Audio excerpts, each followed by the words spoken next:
আমাদের পৃথিবীটা বৈচিত্র্যময় পৃথিবী, এটা আমরা সবাই জানি। এই বৈচিত্র্যময় পৃথিবীতে দুইটি বিষয় আমার কাছে খুবই অদ্ভুত লাগে। প্রথমটি হচ্ছে দেওয়া নেওয়া সম্পর্ক। যে কোনো সম্পর্কের মধ্যে আপনি যখন দিবেন পক্ষান্তরে আপনাকেও কেউ দিবে, মানে দেওয়া নেওয়া সম্পর্কটা খুবই অকওয়ার্ড আমার কাছে মনে হয়।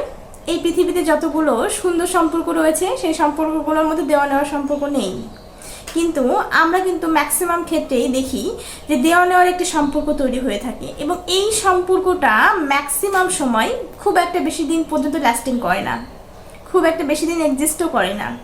কারণটা কি? ওই যে দেওয়া নেওয়া সম্পর্ক, আপনি যতদিন দিতে পারবেন আপনার সাথে ততদিন সুন্দর একটা সম্পর্ক থাকবে, এবং আপনি যখন দিতে পারবেন না সম্পর্ক থাকবে না। এটা পৃথিবীর একটা খুবই খারাপ মনে হয় নিয়ম, যদিও এই নিয়মটা আমরাই তৈরি করি। আমরা পৃথিবীর মানুষগুলো অত্যন্ত পরিমাণে বর্বর, আমার কাছে এরকমটা মনে হয় মাঝে মধ্যে। এরকম অদ্ভুত ধরনের নিয়মগুলো কেন যে তৈরি হয়েছে জানি না।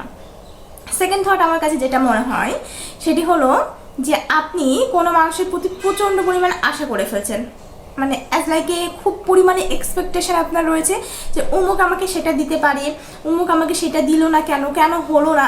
এই যে আপনি যে চাচ্ছেন, এইটা খুব খারাপ একটি বিষয়। দেখা যায় যে অনেকের সেটা সাধ্যের বাইরে, কিন্তু তারপর আমরা চেয়ে বসে থাকি। ধরুন বাইরে কোনো একজন ব্যক্তি থাকে, মানে বাইরে বলতে আমি বলছি যে দেশের বাইরে বা আপনার নিজ বিভাগ বা মানে অন্য কোথাও দূরে, কোথাও ফ্যামিলি থেকে একটু দূরে থাকে। আপনারা ভাবেন যে তার মানে খুব ভালো রয়েছে, খুব শান্তিতে রয়েছে, অনেক টাকা পয়সা। প্রতিটি মানুষের না একটা সিঙ্গেল পিসেস টাকা ইনকাম করতে অনেক কষ্ট হয়। অনেকে ভেবে থাকে যে আমি এটা নিব, ওইটা চাই, ওটা চাই। আপনার লাইফে আপনি যেমন চাই তারাও তো চাইতে পারে, রাইট? সো আপনাকে বুঝতে হবে যে প্রতিটি মানুষের কাছে আমার এক্সপেকটেশনটা কতটুকু থাকা উচিত। আপনার এক্সপেকটেশনটা থাকবে অবশ্যই, কিন্তু অনেক হাই লেভেল করার কোনো মানে নেই। যেসব লেভেলে আপনি গেলে নিজেও কষ্ট পাবেন এবং আপনার সাথে অন্য মানুষের সম্পর্কটাও নষ্ট হবে। সো এই ক্ষেত্রে আমার কাছে মনে হয় প্রথমত যে আপনি জীবনে যদি সুখী হতে চান তাহলে প্রথমত দেওয়া নেওয়া সম্পর্ক থেকে বের হবেন, এবং দ্বিতীয়ত মানুষের প্রতি এক্সপেকটেশনটা কমিয়ে দেবেন। আপনার জীবনে আপনি যত এক্সপেকটেশন কমাবেন জীবনে তত সুখী হবেন। এটা যে কোনো ক্ষেত্রে, আপনার বাবা মা, ভাই বোন, হাজব্যান্ড ওয়াইফ বা ফ্যামিলির আদার্স কোনো মানুষ বা বন্ধু বান্ধব, এনিথিং, যে কোনো সম্পর্কের মধ্যে আপনি যত কম এক্সপেকটেশন রাখবেন তত আপনি লাইফে শান্তিতে থাকতে পারবেন। আমরা প্রতিটা মানুষই তো জীবনে শান্তি চাই, রাইট? সো এই শান্তিতে থাকার জন্য প্রথমত এই দুটি বিষয় আপনাকে মেনে চলতে হবে। এই দুটি বিষয় আপনি যখন মেনে চলবেন দেখবেন আপনার জীবনে সব কিছু ইজি হয়ে গেছে। আপনি যাই চান না কেন খুব ইজিভাবে করতে পারবেন।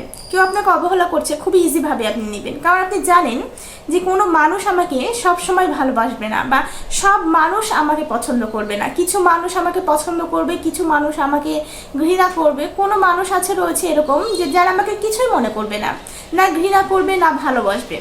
এই যে ইজিভাবে নেওয়াটা আপনি যখন শিখে যাবেন তখন আপনার জীবনে কে এলো কে গেল বা কি হলো এগুলো তেমন একটা ফ্যাক্টর করবে না। এবং সবচেয়ে বড় ইম্পর্টেন্ট একটা কথা আমি বলতে চাই, প্রতিটা মানুষের কিছু পরিমাণে অ্যাবিলিটি থাকা উচিত আপনি নিজে কিছু করতে পারবেন এরকমটা। সেটা যাই হোক, পৃথিবীতে সবচেয়ে মূল্যবান কিন্তু টাকা। আমরা আমাদের মানব জীবনকে ডেফিনেটলি মূল্যবান হিসেবে দেখব। আমি ততক্ষণ পর্যন্ত এক্সিস্ট করব যতক্ষণ পর্যন্ত আমার কাছে টাকা থাকবে। কোনো মানুষ আমরা জন্ম থেকে মৃত্যু পর্যন্ত টাকা ছাড়া থাকতে পারি না। সো টাকা ইনকাম করাটা আপনার জন্য একটা বড় ইফেক্ট ফেলবে লাইফে, আপনি কতটুকু সুখী থাকছেন। আপনি দেখবেন যেসব মানুষরা অনেক বেশি সুখী রয়েছে তাদের কি শুধুমাত্র মনের সুখটাই রয়েছে, অর্থনৈতিক সুখও রয়েছে। অর্থনৈতিকভাবে তারা হয়তো বা কোনো না কোনোভাবে স্বাবলম্বী। আপনার কাছে যখন টাকা পয়সা থাকবে আপনি অনেক হ্যাপি থাকবেন। সো সেই টাকা পয়সার ক্ষেত্রেও আমি বলতে চাচ্ছি যে এক্সপেকটেশনটা হাই লেভেল করা যাবে না। যতটুকু টাকা থাকলে আপনি জীবনে শান্তিতে থাকতে পারবেন ঠিক ততটুকু টাকা পয়সা নিয়েই থাকবেন।